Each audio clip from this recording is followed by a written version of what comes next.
Ever since our inception at FFF, we have taken a leading role in the defense of civil liberties.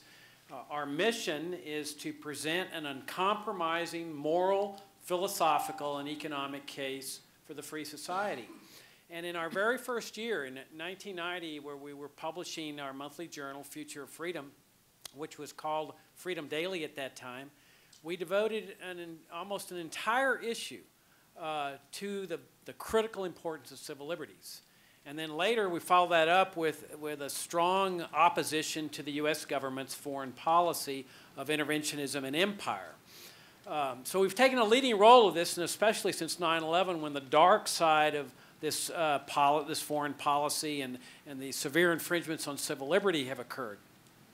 In addition to our monthly journal, we publish a daily email publication called the FFF Daily, which we strive to make the finest libertarian op-ed page on the internet. It's free. If you come to our booth and talk to Bart Frazier, our program director, sign up for that. You get a free book by one of our panelists today, Sheldon Richman. It's an honor to be here. We've participated in Students for Liberty conferences in the past. It's always fantastic. There's an excitement in these places, a dynamism. Sometimes people say, "Oh, you're just preaching to the choir." And I say, yeah, man, it's awesome.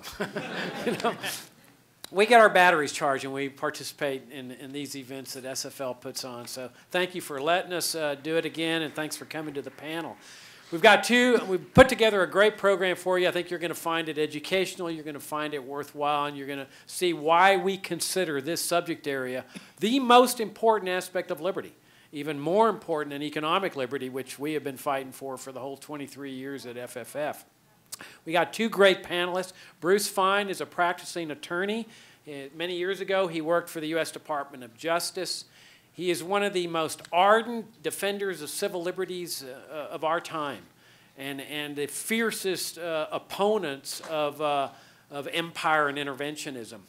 He's written two fantastic books, Constitutional Peril and America, Empire Before the Fall.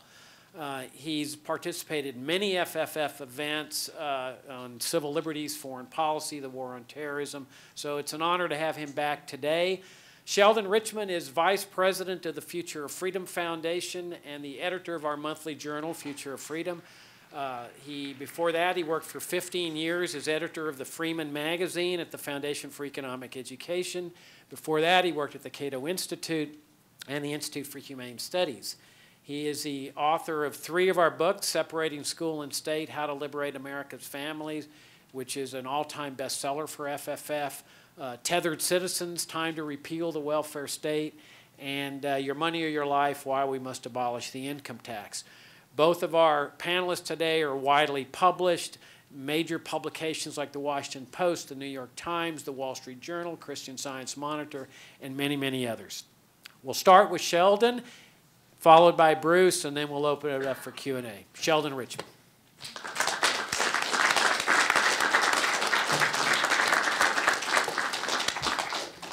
Good morning. Thank you very much for that greeting.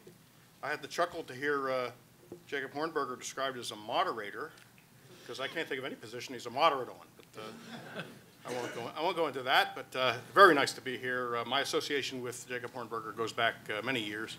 1993, I think, if I'm not mistaken, which is fairly early in the history of FFF, not at the very, very beginning, but pretty close. And I'm a great admirer of Bruce Fein. I've heard him speak. I've read his material. I've seen videos, I guess, and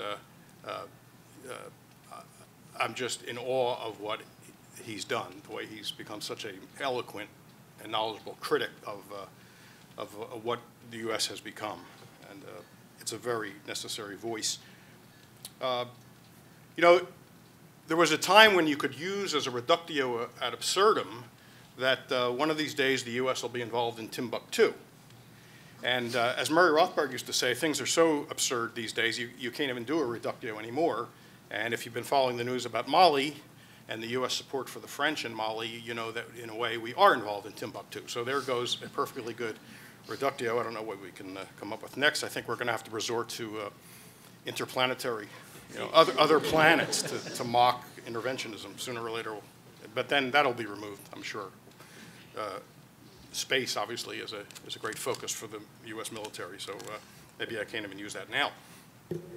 Well, I want to say something about drone warfare. It's been much in the news because of MEC getting a hold of this Justice Department white paper, which supposedly describes the secret memo, which outlines the legal authority for the U.S. government to target and assassinate American citizens. This particular memo didn't deal with non-citizens. It was on the subject of citizens, but as we've pointed out right along, and Richard Epstein recently did this on MSNBC, the Constitution reminded people, or informed them for the first time. I don't think people realize this generally. The Constitution does not distinguish between citizens and non-citizens in the 15th Amendment and 5th Amendment and the 14th Amendment.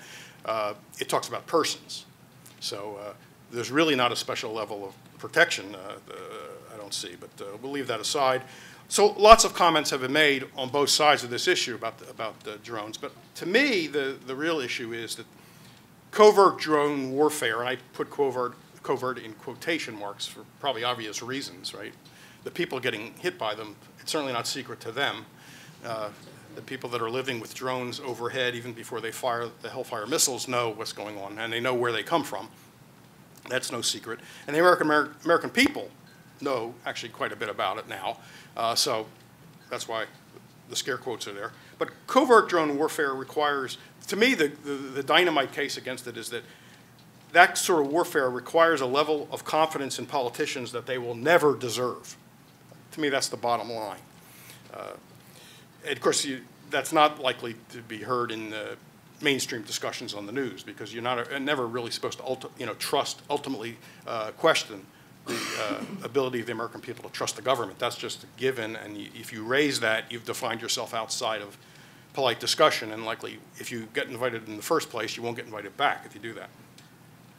Now, in the Kentucky resolutions, which was the 1798 protest against the Alien and Sedition Acts under John Adams, Thomas Jefferson wrote, quote, "It would be a dangerous delusion were a confidence in politicians to silence our fears."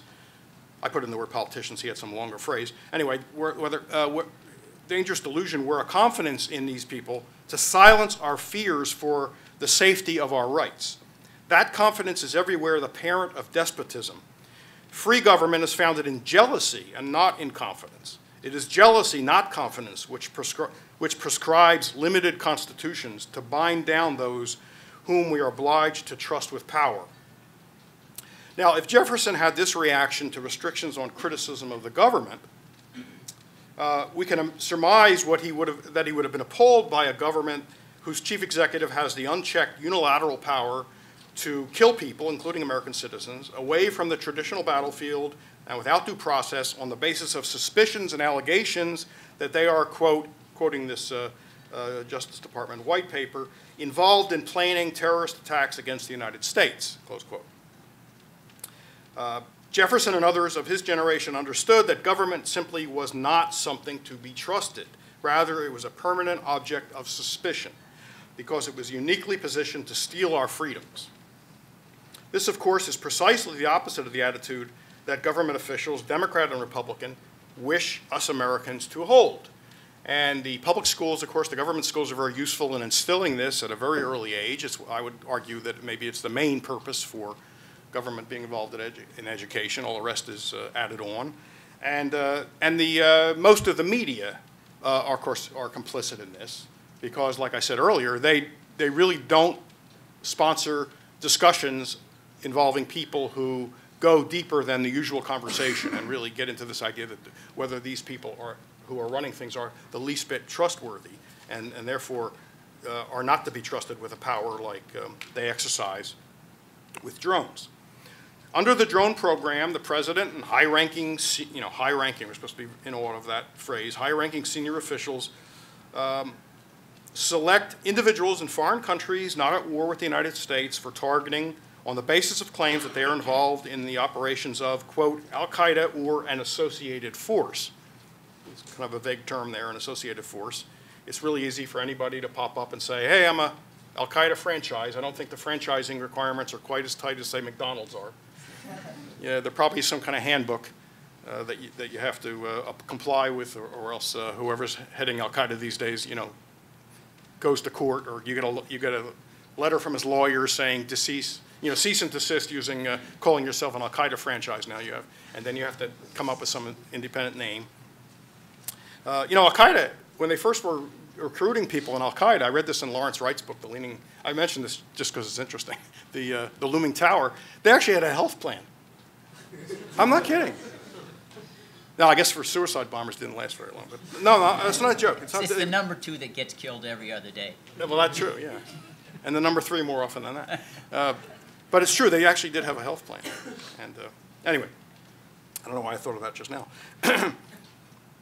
So, no judicial finding is required before an individual, again, including American citizens, can be killed. As columnist Glenn Greenwald notes, quote, without any due process, transparency, or oversight, there is no way to know who is a senior al-Qaeda leader and who is posing an imminent threat to Americans. All that can be known is who Obama, in total secrecy, accuses of this.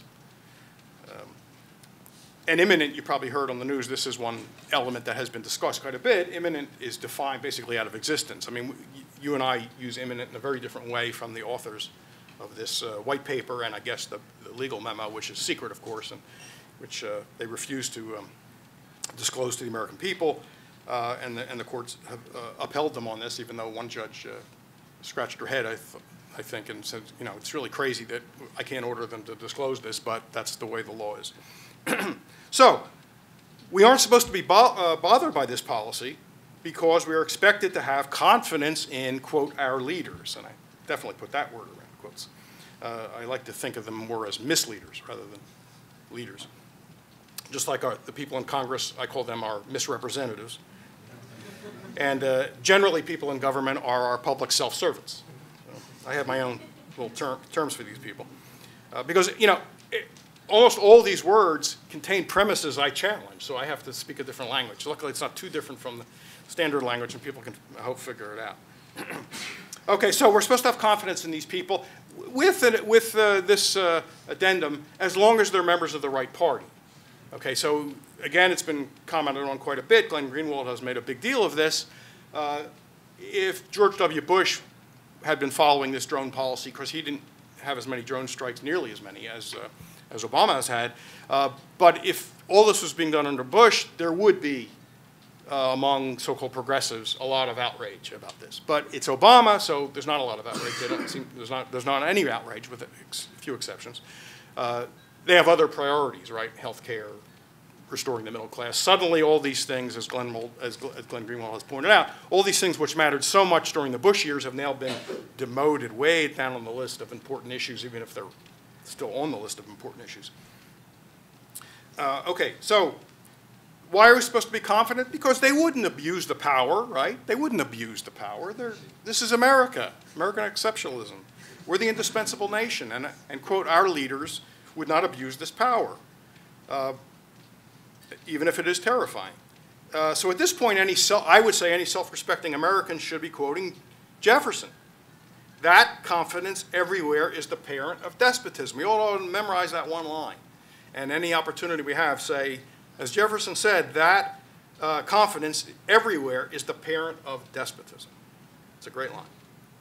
It is intolerable that the president can autocratically send unpiloted aircraft into foreign countries to kill people. And it is appalling that the administration feels it owes the people no detailed explanation of where this authority comes from. What has America become? Well, it didn't start on 9/11. I can't go into that. It didn't start with the Obama administration. It didn't start with 9/11. We can find the roots of this much further back. And I would refer you to Jacob's series on the national security state, which ran over several issues of future freedom for details, because there it is. Now, drones raise a related concern. Some people point out, why upset about drones? How is it really different from just sending B-52 bombers or special ops in there to kill people? And at one level, that's true, right? It's assassination is assassination if it's being done under these kinds of conditions, and where it's basically an autocratic power. It's not so much the technology that's the issue in that case, but rather the legal aspects and the ramifications for liberty and trying to keep some limits on government power. But Drones themselves, the technology does deserve, I think, special attention on our parts. It's attractive. This technology is attractive to the ruling elite because using it is less expensive than traditional forms of war. That is, it lowers the cost of foreign intervention. Boots on the ground are expensive, both in terms of risk to the men and women, and also the monetary cost. And of course, the fiscal situation there's some limit there to what they can do. Conventional airstrikes are similarly expensive. By comparison, drone warfare is cheap.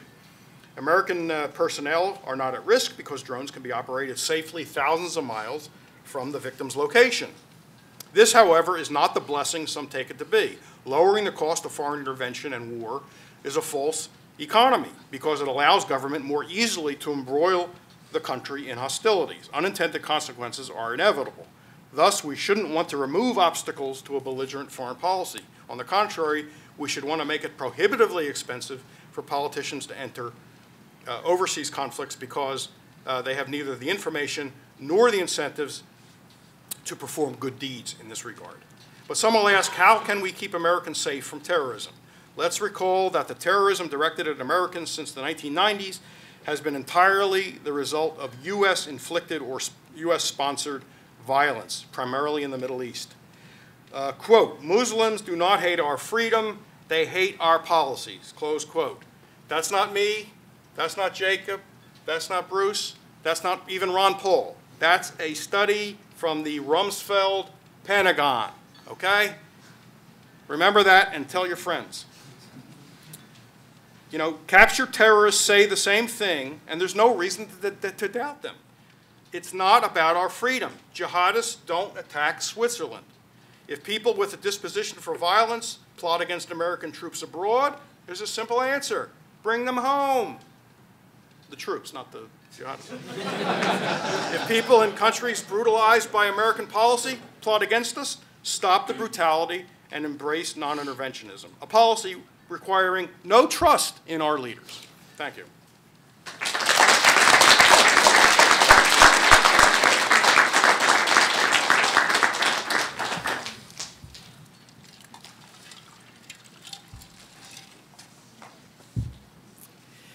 I want to alert you that Jacob, as the moderator, says everything without being under oath. And actually, I'm Paul Revere. I was born in Cambridge. And in a serious way, I'm here to tell you it's not the British who are coming. It's the government who's coming to get you. In principle, they've already stated that the president, now CIA director, can play prosecutor, judge, jury, executioner, in secret, and kill anyone on the planet. That all of our lives, mine here, yours there in the audience, is on the indulgence of the president.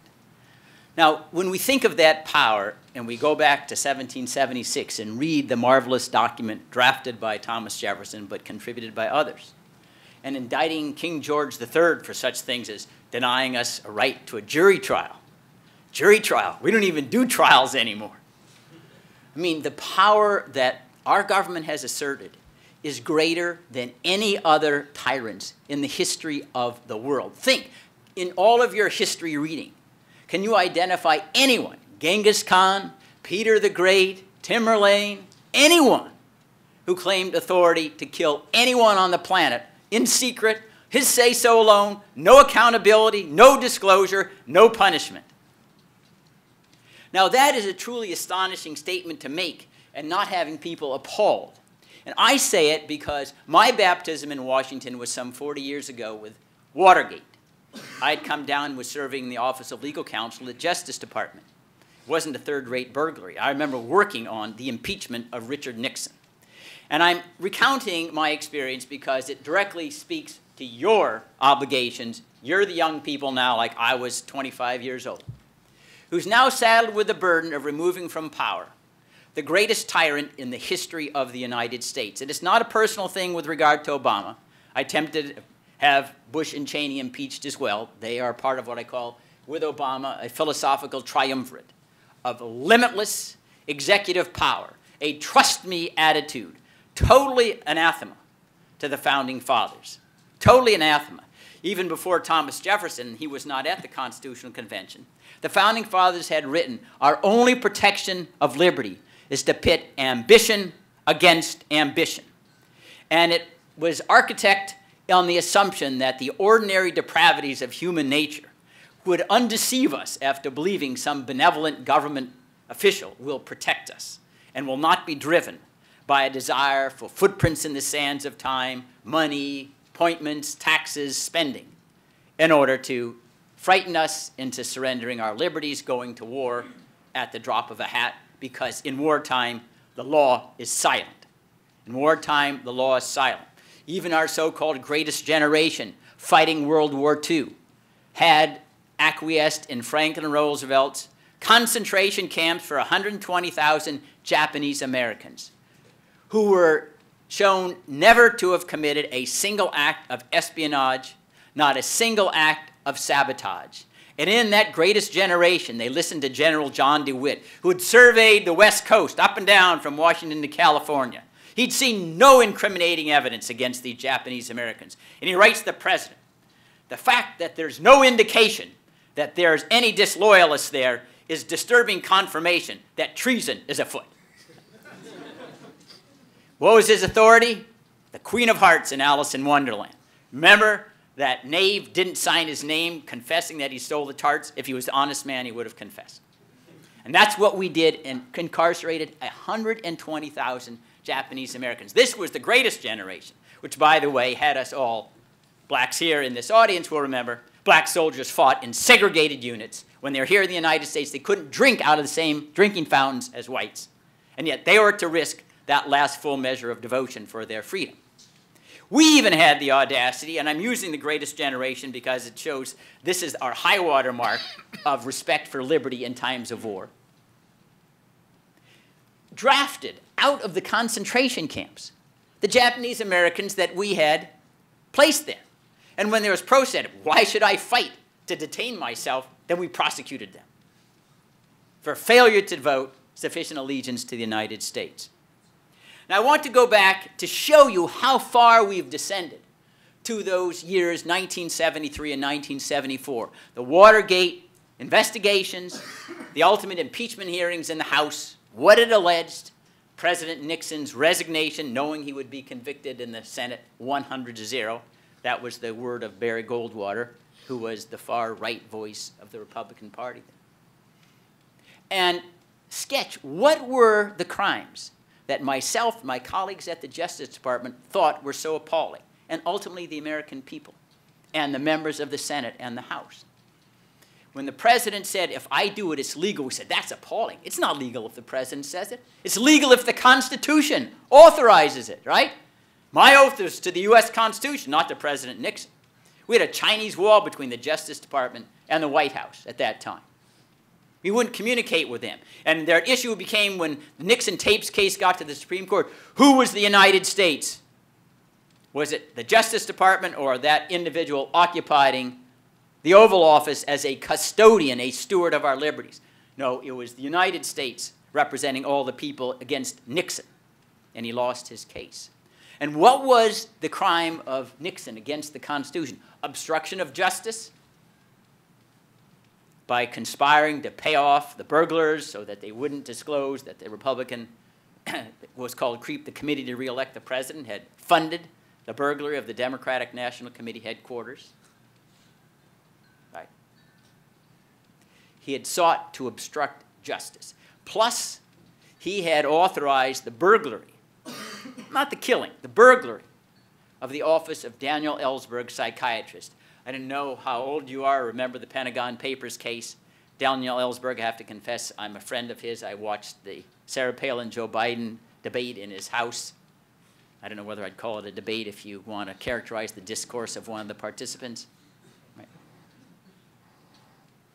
He had leaked the Pentagon Papers, which was a 47-volume disclosure of all of the lies that Lyndon Johnson and others had told the American people to justify maintaining and elevating our military presence in Vietnam. And in fact, Chuck Hagel, when he read those notes afterwards, became a violent opponent of the unilateral presidential wars, Vietnam being one example. But President Nixon, seeking to prosecute Mr. Ellsberg under the Espionage Act, had wanted to dig up dirt, and so he authorized his, I don't know, a version of the mafia thugs, Howard Hunt, G. Gordon Liddy, to burglarize his office and gather psychiatric information. But those were impeachable offenses. It didn't involve killing anybody. Predator drones, even going to war unilaterally. And I remember talking, he said, this is intolerable. You can't have a president who says, if I do it, it's legal. He's under the Constitution. And it wasn't just us. The American people, during the so-called Saturday Night Massacre, that was the day that Nixon was fearful. One of my professors, Archibald Cox, had come down here, a special prosecutor, and he was searching for the tapes because his charge was to investigate anybody involved in the Watergate burglary, including the president, and to indict and prosecute if the evidence justified it. And Nixon, seeing that the smoking gun was coming clear to be exposed, had ordered that Archibald Cox be fired, which was contrary to regulations and promises he made. The Attorney General at the time, Elliot Richardson, unlike our supine occupants of high office today, said, I quit. I am not going to be part of a destruction of justice, the destruction of the United States Constitution. And William Ruckelshaus, his deputy, said, I am quitting too. I will not issue the order to fire Archibald Cox. And I remember the day after, we all in the Justice Department, that great hall of justice was filled to capacity. We were screaming and yelling louder than the cheers after the Super Bowl. Said, this is justice. This is America. This is where the most powerful man in the world cannot escape the whip of justice. The rule of law is king. The king is not the law. That was the spirit of the Justice Department and the people. That is what meant the United States so different than any other country of the world. They all were appalled. I mean, the president is subject to the rule of law? France, Britain, we don't do that here, no? Right? The king can do no wrong in our countries. But that's not the United States. We do think the king can do wrong. And indeed, it wasn't like a coup d'etat. Benjamin Franklin at the Constitutional Convention explained, we are putting impeachment power in the Congress so we don't need to resort to coups, to assassinations indeed, in order to oust someone from office who is not a trustworthy custodian of our liberties. That's all it is. And when Nixon was forced to resign, you know, he didn't go to Siberia like Khrushchev. He wasn't executed like King Louis XVI. He became an elder statesman and lived a gentle life, if you will, afterwards. And today we look at impeachment like it's radioactive or HIV/AIDS. I mean, it's the most civilized way. The most civilized way a people can deal with persons who can no longer be trusted to protect our liberties. But those were the Nixon years. And I can remember at that Saturday Night Massacre, there were 2 million telegrams flowed into the White House and the Congress. That's an impeachment. We want you removed from office. 2 million, not emails, you know, where you just press a button. Telegrams. You actually have to write. You know, God forbid, writing these days. You know. You have to know how to spell. You don't do the U's and the numbers or whatever that looks like a form of hieroglyphics that even Champollion couldn't decipher. 2 million came in. And it was the American people, it was you, who forced the Congress to hold the hearings, ultimately culminated in the impeachment articles of the House of Representatives, and we regained our liberty. And I remember that day, it's most proud of my moments in Washington, D.C., seeing Nixon on that helicopter taking off. I said, wow, this is America. The most powerful man in the world still is subject to the rule of law. I said, well, this is the once and only time I'll be involved in impeachment. It'll never happen again, right? Not a very accurate forecast. Because today, look what Obama does. Not just Obama, Bush, Cheney, and even before him, Clinton. Clinton wanted to get authorization for Congress to destroy Bosnia, bomb them into smithereens. Congress voted against it. He says, all right, I'll just say it's not war. I'll just drop bombs. Same with Kosovo. You know, so I'm not somebody who plays with personalities. It's the institutions that will live for the ages. And remember the precedent set. All lie around like loaded weapons, ready for use by any Caligula who enters the White House. And I can guarantee you it's a matter of time. We will get Caligulas who aren't quite as egomaniacal as Barack Obama. And that's the power that lies around like a loaded weapon and that he has set. And what's the reaction of the American people and Congress? I mean, it's complacency. Oh, well, right now, the victims, I can't pronounce their names. They sound like they're Muslim or Arab or whatever. It's not me. So who cares? Well, we need to care even if it's not us because of what this authority says about us as a people. I just recently returned from Nigeria. We have new Predator drone bases in Niger. You know, the Mali intervention. That's not the only. We now have Predator drones in Djibouti and Seychelles Island and Ethiopia and Saudi Arabia. They don't want the Predator drones there. They know who they're going to be used against. It'll create more enemies than it ever kills. But I say, what is the earmark of the United States and a people devoted to liberty is that we insist upon due process because of what it says about us as a people. Not the beneficiaries of it, what it says about us. It's what Abraham Lincoln said, as I would not be a slave, so I would not be a master. As we would not be colonized, we don't want to be a colonizer. We want our influence abroad to be the influence of example, not the influence of coercion, not the influence of the foot soldier. It's the influence of knowledge and wisdom and restraint.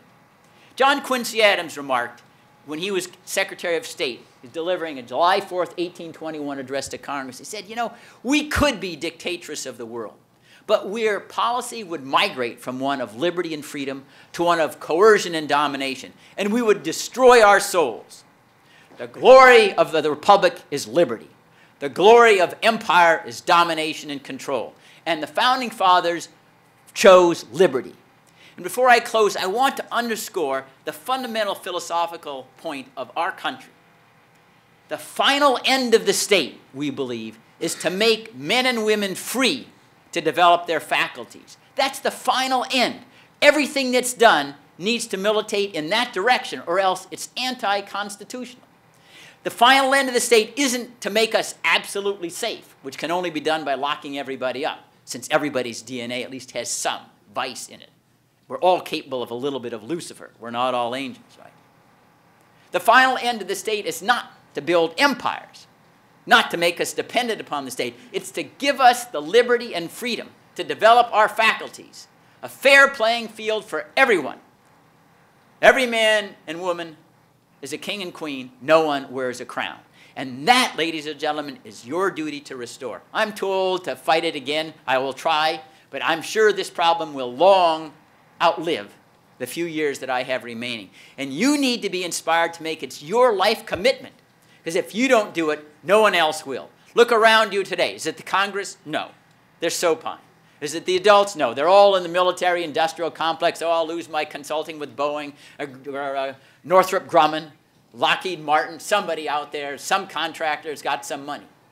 And if you don't care more about your liberty than you care about your career, the republic is gone, and your posterity will inherit an emperor, and the experiment that began in 1776 will have been defeated. Thanks.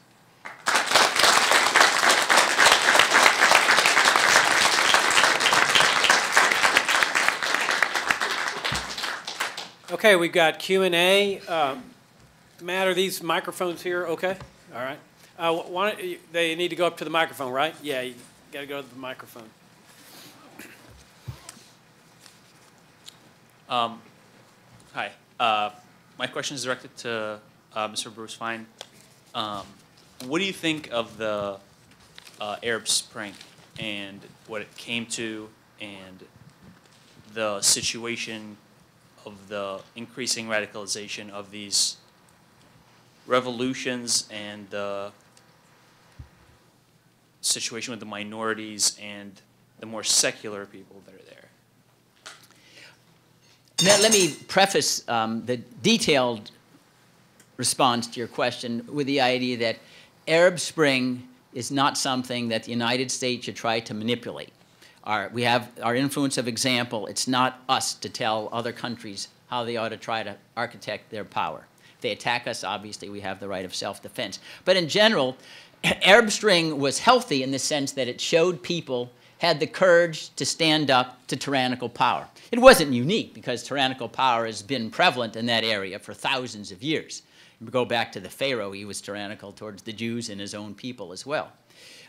But Arab Spring shows, I think, the delicacy and the enormous amount of pride that we should have in our own founding fathers in building a government that is devoted to liberty and freedom. The Arab Spring was generated by people who knew what they didn't like, but really are not conversant in the elements of building something that prevents a descent, again, to a new kind of tyranny. What we're seeing in the immediate future in Arab Spring is simply replacement of tyranny by one with tyranny by the majority. They still don't have a concept, and they never have, of separation of powers. It's all just centered on one individual, whether it's Morsi or the imams or whatever. And in my judgment, it's very, very unlikely that any of the countries that have overthrown governments in Arab Spring, and I would list those now as Tunisia, Libya with our help, you know, the slaughter of Gaddafi, Egypt and Yemen have all new leaders. Maybe Mali will have in a short while with the Tuaregs. But it would be astonishing in my mind if any of them developed a successor regime that had any resemblance to our understanding of democratic dispensations. A major reason is because cultures really don't believe in free speech, which is the cornerstone of having democratic discourse. I consulted in an interim constitution for Iraq, and there was a provision that was written and said, freedom of speech is absolute. So I posed the following question. Suppose Salman Rushdie wants to sell satanic verses in Baghdad. What will happen to him? Well, we'll kill him. I said, well, you just said he has absolute free speech, but that doesn't mean you can criticize the Holy Quran or Muhammad. You don't really understand what free speech is about. And that is still a prevalent view throughout these Arab Spring era. And you remember when this jackass in Florida burned the Holy Quran, it all exploded there in all these countries. Hey, you just can't do that. And so there were riots against our embassies and otherwise. But it's very, very difficult. And I spent really all of my intellectual life thinking about how you can architect power to prevent a majority from imposing tyrannical rules on others, to come up with what I call primitive political cultures and develop anything like a constructive system where liberty is the chief goal of the country. And my guess is they'll be vacillating somewhere between the chaos of Somalia, and maybe sort of a semi-half-baked freedom system in Morocco, whatever, but they're not going to be members of the democratic family of nations as we look at Western Europe, and used to be the United States until it turned into an empire for decades, if not more. Thank you. Sheldon? I just want to add something. I think there are two related ways that Western and U.S. policy has aggravated this point that Bruce is making. Just to do this quickly. Because of U.S. policy, which has been so heavy-handed in the Middle East for decades, and of course you have Britain and France before that, so that's really seen as a monolithic Western thing. That has tainted very good ideas about political theory and structure of government. So if someone in those regions talks about freedom of speech, absolute freedom of speech, or any of the things that we value, that person is probably already suspected of being a CIA agent, because we know that the CIA or the National Endowment for Democracy is over there doing stuff. And so it taints all those good ideas. The policy helps to taint those good ideas. There's a very interesting book by a guy named Makdisi called Misplaced Faith. As World War I was ending, the people in the Arab world, Muslim world, were looking to the United States to deliver the independence that was promised to them by the British, which of course was never delivered. That was a lie. The British lied to them to get them to revolt against the Turks. And as Lenin disclosed to the world, Britain and France had already secretly agreed to carve up the Middle East, and so independence was not ever on the table. It was just an outright lie. And so they looked to the United States to come and give them that guarantee. They thought American ideals meant that Wilson would at least rhetorically stand up to the British and the French, which he didn't do, and so they didn't get the independence. So they've been disillusioned with the United States ever since. The other thing is, the other great religions of the world seem to me have all gone through a struggle between the traditionalists, the orthodoxy, and the modernizers, right? And they end up struggling it, sometimes armed, but many times not. And then some accommodation between the old and the new is arrived at. I think this is true of Christianity. I'm not an expert on this, but this is the broad outline that I think holds up, and Judaism. But Islam I don't believe, has gone through that, and I think one reason is because of Western intervention. It has not been allowed to just go through it and do that struggle, where the people who want to defend zero change and the people that want to modernize can somehow work on an accommodation, because the modernizers are accused again of being agents of Western imperialism. So I think our policy has helped taint all of that. And I'm not saying if none of that had happened, everything would have gone beautifully there. Maybe that's not true. I'm not making that kind of claim. But we certainly did not help. You know what I mean when I say we. The U.S. and the West generally has not helped the situation. Okay. It's both of you mentioned the fact that people tend to kind of not see the people that we're attacking as almost as morally significant, and that seems to be part of the issue with the way that the people's reactions to drone strikes, or lack of reactions rather. And I was wondering, how would you think the best way of going about getting people to really see drone strikes on innocent people, or that innocent people at least die from, in the rest of the world as morally significant as actual terrorist attacks in the United States? You got to eliminate let me the restrictions interject. on Bruce, news coverage. We got 5 minutes, and so please keep your answers short so we can try to get to everybody in line. Okay. Yeah, the same thing that we did in Vietnam. We had the news reporters were on the scene and they could report freely. Then we cut that off because all the generals said, hey, that was a disaster. We want to pretend My Lai massacre didn't occur. So we need open and complete transparency with the news media on the scene. I'm not terribly optimistic about that, because even if they had total freedom, would they do it? They would. Most of the media. They're courageous. They put their lives on the line, as we see with the fatalities, some of them. Covering news. I mean, even in Syria and elsewhere. I hope you're right. Hi.